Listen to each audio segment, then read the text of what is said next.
Thanks so much. So we spent a number of days here now in Edmonton, and we've heard from a lot of people.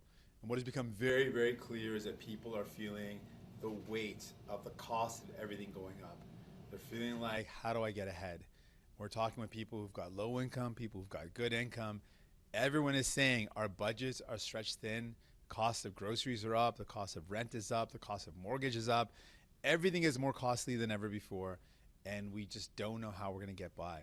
Instead of having that hope you normally have for the new year, they're feeling a lot of worry and fear for the new year, and fear about putting food on the table for their kids, fear about keeping a roof over their head and over their family's head. That's what they're worried about. And at a time when people are as worried as they are, we hear Justin Trudeau has just given a speech, and he said that he is going to fight for the hopes and dreams of young people. The audacity of the Prime Minister, who's had 9 years to do that very thing, to say that now he's going to fight for the hopes and dreams of young people. He had 9 years to do so. And in 9 years, where are the hopes and dreams of young people? Well, young people have absolutely given up the dream of ever owning their own home. They don't even know if they can find a place to rent. They're not even sure if they can find a job that pays enough for them to put food on the table. That's what has happened to the hopes and dreams of young people. And then what about Pierre Poilievre?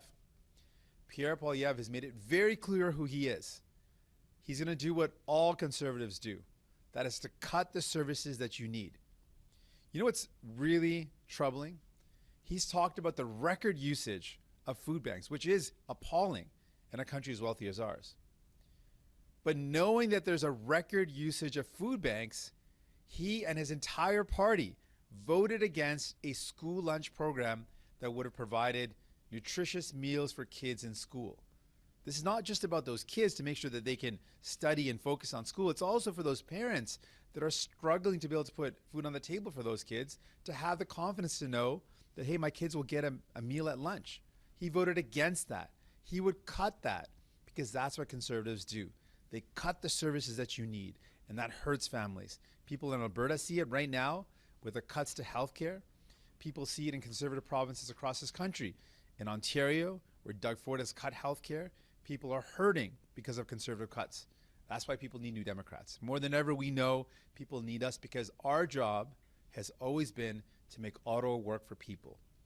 We have already delivered with a dental care program that's already helping thousands of people in our country, and we'll continue to push to make sure it covers more people. But we have shown that we can use our power to get people help. We're not here to cut. We're here to build up programs that will lift up people. Unlike the Liberals who have had 9 years and have ignored you and have not prioritized your needs, we have been fighting for you. The Conservatives want to cut, we want to build. We want to lift up people and make sure that we've got programs in place to make sure you and your family can build a brighter future. I'll do that in French and then I'll take your questions. Donc, on est ici pour plusieurs journées ici à Edmonton et on a entendu les gens. Ils ont partagé leur histoire, ils ont dit que c'est plus en plus difficile à rejoindre les deux bouts. Et c'est exactement la même chose qu'on a entendu à travers le pays. Les gens qui gagnent un bon salaire, les gens qui sont moins nantis, tout le monde dit c'est impossible de continuer de payer le loyer ou d'acheter les épiceries. C'est impossible d'avoir un budget pour faire tout ce qu'on doit faire pour la famille. Et malgré tout ça, on a un premier ministre, Justin Trudeau, qui vient de dire qu'il va se battre pour les rêves des jeunes. C'est incroyable qu'il dise ça après 9 ans, qu'à ce moment, pour les jeunes, ils n'ont pas des rêves parce que c'est impossible. Ils ont rejeté le rêve d'acheter une maison parce que c'est impossible pour eux. Ils pensent qu'ils ne vont pas avoir la capacité de trouver un appartement à loyer. C'est impossible de penser d'acheter une maison. Ils ne peuvent pas trouver un appartement à loyer. Et avec le coût d'épicerie, c'est impossible d'avoir un budget pour faire tout ce qu'ils peuvent pour vivre dans le pays. Ça, c'est le résultat des 9 ans de Premier ministre. Et puis, on a des conservateurs. Les conservateurs vont faire tout ce qu'ils font tout le temps. Ça, c'est de couper les services dont vous avez besoin.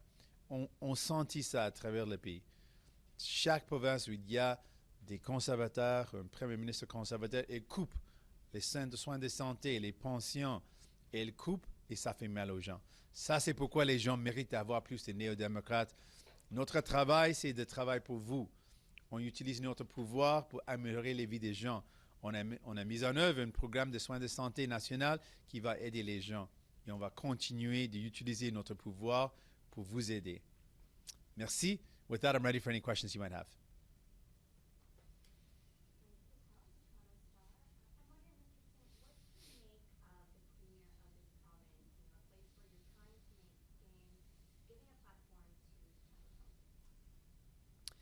Well, we've heard a lot from Edmontonians, and what they've told me they're worried about cost of living, they're worried about groceries, about housing, they're worried about the crumbling healthcare system. I think Danielle Smith should spend time fixing the problems that she's created rather than meeting with someone who mused about invading our country. It shows a complete lack of priorities, spending time with someone like that when she continues to make life harder and harder for Albertans and continues to ignore the problems that she's created.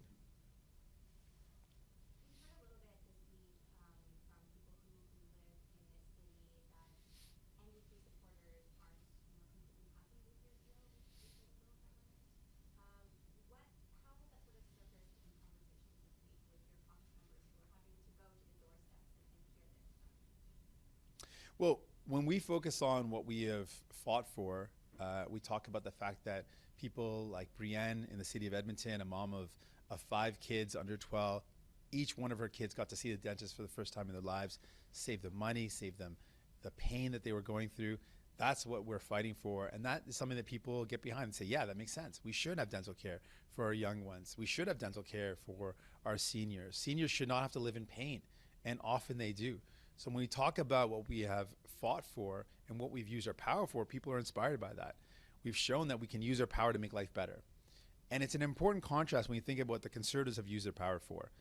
Again, at a time when people are using food banks at a record level, Pierre Poilievre voted against a school lunch program. How callous is that? How out of touch is that? How mean is that? People are struggling to buy food, and there's a school lunch program that could provide kids with some sense of confidence that they would get at least one meal at school that's nutritious and healthy. Parents would have that confidence to know their kids are going to get a meal at school, and he voted against that because that's who he is. And then again with the Conservatives and the Liberals have had 9 years in power. If they wanted to make things better, they had 9 years to do so. Things have gotten worse, not better.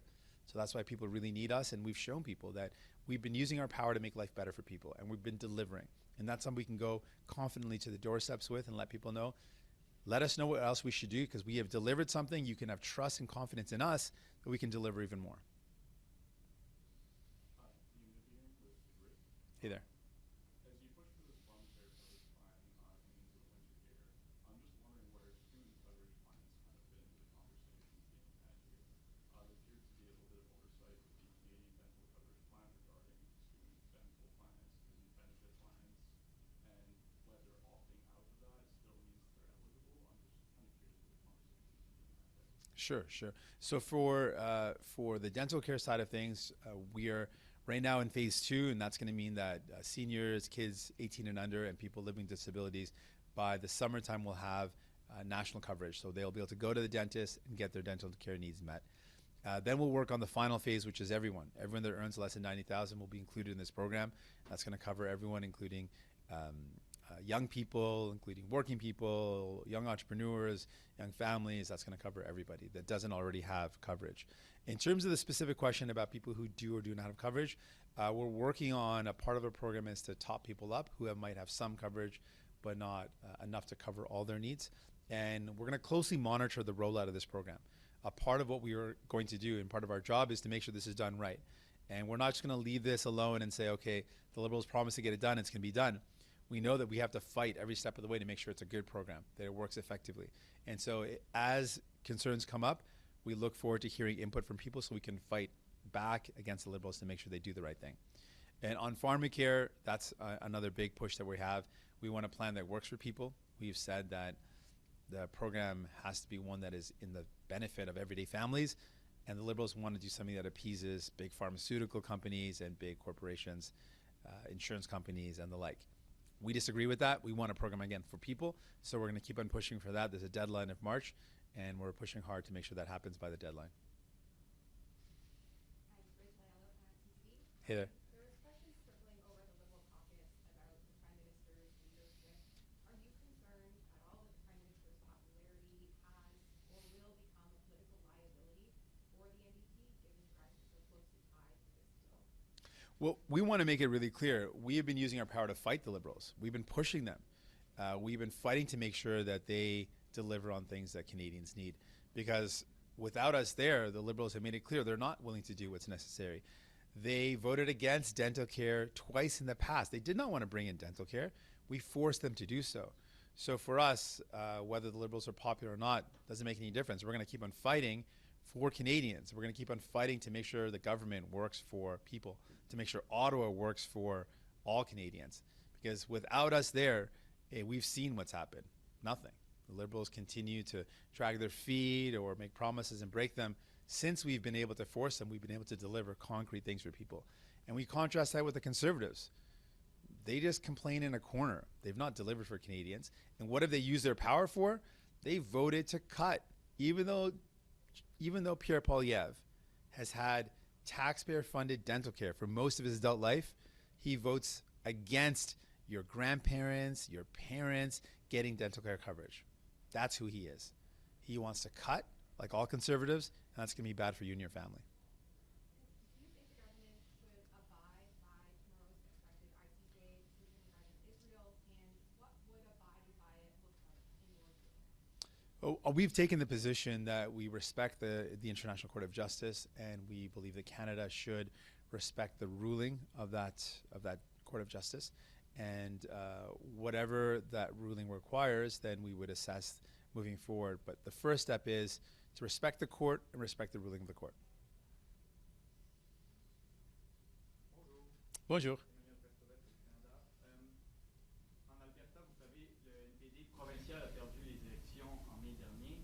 Depuis ce temps-là, certains membres du parti se demandent est-ce qu'il ne faut pas que le NPD provincial se dissocie de votre parti et de votre image parce que ça leur nuirait en Alberta. Donc, est-ce que vous pensez que cette proposition pourrait même être mise d'abord dans la course à la chefferie pour remplacer M. Marty?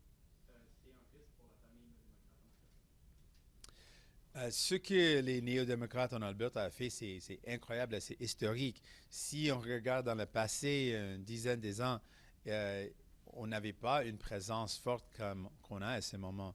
L'NPD en Alberta a gagné une élection, a formé la plus grande opposition dans l'histoire du pays, dans l'histoire de province. Donc, ils ont montré la force du parti. On a gagné 2 sièges fédéraux ici à Edmonton, donc on a montré aussi notre force dans la ville d'Edmonton. Mon préférence, clairement, c'est qu'on reste ensemble parce qu'on partage les valeurs. On veut défendre les soins de santé universels et publics. Notre valeur, c'est de prioriser monsieur, madame, tout le monde et les travailleurs au lieu de PDG et milliardaires. Donc, nos valeurs, on partage les mêmes valeurs, les valeurs pour les gens. Et c'est un contraste avec les libéraux qui n'ont pas le courage de faire ce qu'il faut. Après 9 ans de Justin Trudeau, ils n'ont pas réglé le problème. Maintenant, la situation est pire que jamais. Et les conservateurs, c'est clair, maintenant, les Albertans, ils ont vu que les conservateurs coupent les services dont les gens ont besoin. Donc, le contraste est clair. Je vous amène sur un sujet législatif pour la rentrée parlementaire la semaine prochaine. Beaucoup de parents francophones, en dehors du Québec, des parents francophones canadiens, s'inquiètent parce que le projet de loi C-35 sur le financement des garderies par le fédéral n'inclut pas de mesures pour s'assurer qu'il y a des places pour les francophones en milieu minoritaire. Donc, le Sénat a amendé le projet de loi. L'amendement reviendra dans la Chambre des communes. Mais est-ce que le NPD s'engage à voter pour l'amendement du Sénat pour s'assurer qu'il y aura des places garanties pour les francophones en milieu minoritaire dans le projet de loi C-35? Oui. On est tout à fait d'accord. On doit avoir des services en français dans un pays bilingue. Donc, on appuie fortement l'idée d'inclure cet amendement. Ça, c'est quelque chose de positif. What do you make of politicians embracing conspiracy theories? I think it's troubling. Obviously, I think it's a worry. It's particularly worrying when I know these politicians. They don't believe these conspiracy theories. They're purposely leaning into things, just to distract from the real problems going on and to distract people and to keep them confused.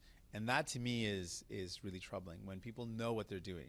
Like, we know Pierre Poilievre is purposely trying to distract from the fact that when he gets in power, or Conservatives get in power, they do whatever they do when he was in power. Let's use that example. They do exactly the same thing. They cut the services that people need.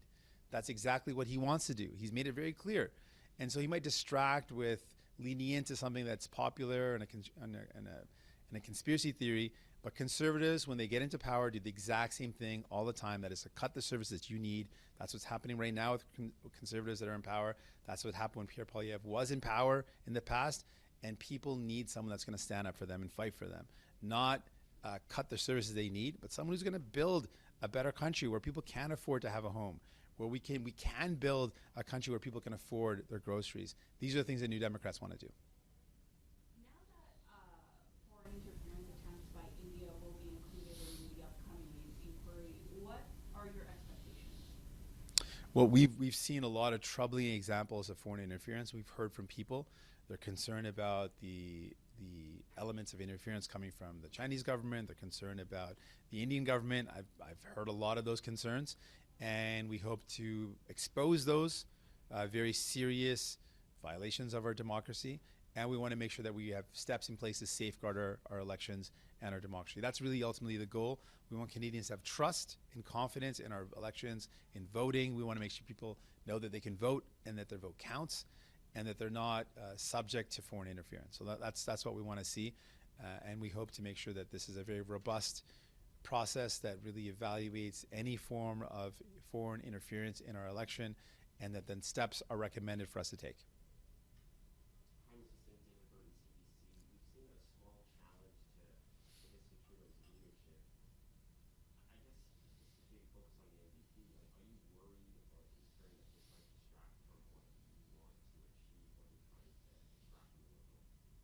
Well, it's not going to distract us. We're focused. We've been focused from the beginning, since we were in a minority government, using our power to help people. That's what we're focused on. And while the Liberals have to explain their weakness in leadership, any distraction that's going on in their party, that's on them to explain. We're focused on using our power to make Ottawa work for you. The Liberals also have to explain why they've had 9 years and have made things worse rather than better. And the Conservatives, Canadians should know, their plan is to cut the services that you need. Pierre Poilievre wants to cut everything that you count on. He wants to cut your health care, cut your pensions, cut services for seniors. He wants to cut and make life harder for you and your family. New Democrats are committed to making sure we use our power to lift up people, and we've done that. A national dental care program to cover your parents, your grandparents, to support young people, and we're going to include all folks when the third phase is finally done. We've shown what we do. With our power, we help people, and we're going to continue to do that. On pharmacare, I just want to ask you, give us a sense of why it's taking so long. And of course, your party's also said that you're giving the Liberals some extra time, but you're going to expect more. What does more look like? I'll start with the second part first. We've absolutely said that since we're giving more time, we do expect more, and so we're fighting for that, and the negotiations are ongoing, so we'll let you know as soon as we get there. But we want to be clear. The holdup has been, we have been very clear that the pharmacare plan should work for people. We are a party founded by workers, and we want to make sure that the pharmacare, the medication coverage, we want to make sure that everyday families can be able to afford their medication. That's our goal. The Liberals were more concerned about protecting the interests of pharmaceutical companies and insurance companies, and that has been our impasse. We disagree on that. Not surprising, because we have seen again and again the Liberal government take the side of big pharmaceutical companies. Even in the agency that's responsible for setting our medication prices, we saw members of that organization, members of that board, resign in protest because they felt that the Liberal government was not on the side of families, was rather protecting the interests of the pharmaceutical industry. So it's no surprise that that's been a delayed point, because they have shown a record of being on the side of the large pharmaceutical companies and not on the side of people. That's been our sticking point. We have not backed down. We continue to fight hard. We have a question on Zoom from Mary Brooke with Island Social Trend. Hi there. So you've been meeting with your caucus for a couple of days there, and what's the new momentum? What can people in the, across the country see that's different about the NDP for this year as you ramp up to the election day? Well, we really are putting a choice to Canadians. We want Canadians to know that they have a choice, that we have shown Canadians already that we are using our power to help out families. We're bringing in dental care. Biggest expansion of our healthcare in a generation. People are going to be able to get their teeth looked after. That's how we're using our power. We want people to know that. We also want people to know that Liberals have had 9 years. And what have they done with their 9 years in power? They made it harder for you to pay your rent, harder to buy a home, harder to buy your groceries. Things have gotten worse underneath the Liberals. They're out of touch, and it's not surprising because Justin Trudeau has never had to worry about affording the rent or losing his home. And then the Conservatives, another choice. We want Canadians to know they have a choice. The Conservatives are going to do what they always do. No surprise. Conservatives cut, and those cuts hurt. And you can ask anyone living in a Conservative province what those cuts look like. Those cuts mean less health care. They mean less pensions. They mean lower salaries. They mean harder lives for people. That's what Conservatives do. And you know who benefits when Conservatives are in power? Rich CEOs, big corporations. That's who they're in it for. And we want to put to Canadians that what we're going to do is constantly use our power to lift up working people, to lift up young people, to lift up families, parents that are saying we need a break. We're on your side. We're fighting to deliver for you, and we're going to continue to deliver more affordable homes. We know that's a priority. We're going to continue to fight to make sure we lower the price of groceries. That's a major priority. We're going to keep on fighting for you. Strategy in the next election, where do you see the NDP gaining votes? In the urban areas? Are you looking at rural ridings that you might be looking at? Where can we hold some of them? We're looking to win everywhere. We want to make sure people know that we're on their side everywhere. Right now, we've got representation in urban ridings. We've got representation in rural communities, in northern communities, in suburban communities. So we have a wide diversity of representation right now. We want to continue that. We want folks to know no matter where you live, no matter what part of the country, we're on your side. We have made it very clear whose side we're on. We fight for workers. We fight for people. And we also know whose side the Liberals are on. They've taken the side of big pharmaceutical companies again and again. They have not been on your side, and they've had 9 years. They've not made things better. We also know whose side Conservatives are on.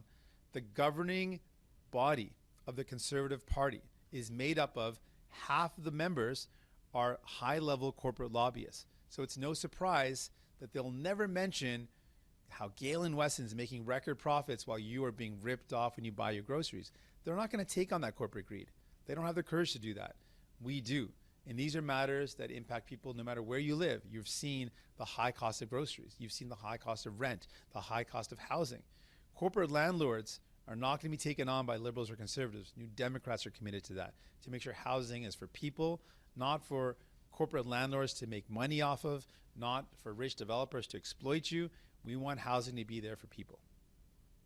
We're not seeing any other questions on Zoom, so this will conclude our press conference. Merci, thanks so much.